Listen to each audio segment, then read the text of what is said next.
नालं वा परमोपकारकमिदं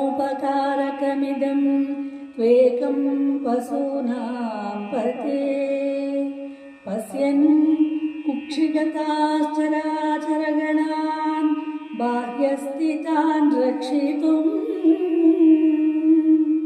सर्वावर्ज्य पलायनौषधमतिज्वालाकरं भीकरं क्षिप्तं गरलं गणेन गिलितं नोद्गीर्णमेव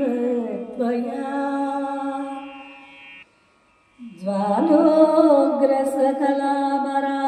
ज्वालोग्रसकलामरातिभयदक्ष्वेळः कथं वा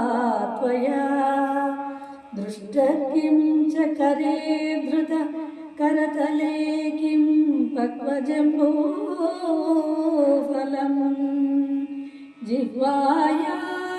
निहितस्य सिद्धकुटिका वा कण्ठदेशे भृतः किं ते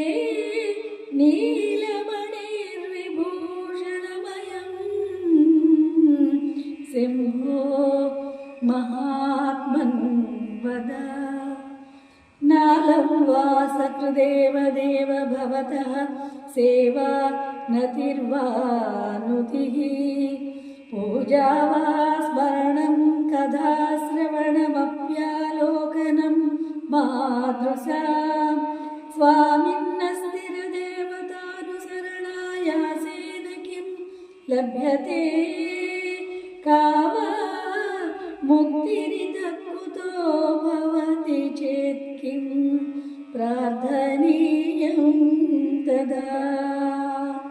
किं ब्रूमस्तव साहसं पशुपते कस्यास्ति सिंहो भवद्धैर्यं चेदृशमात्मनः स्थितिरियं चान्यै कथं लभ्यते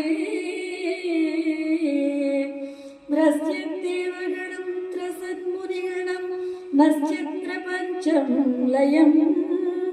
पश्यन्निर्भर एक एव विहर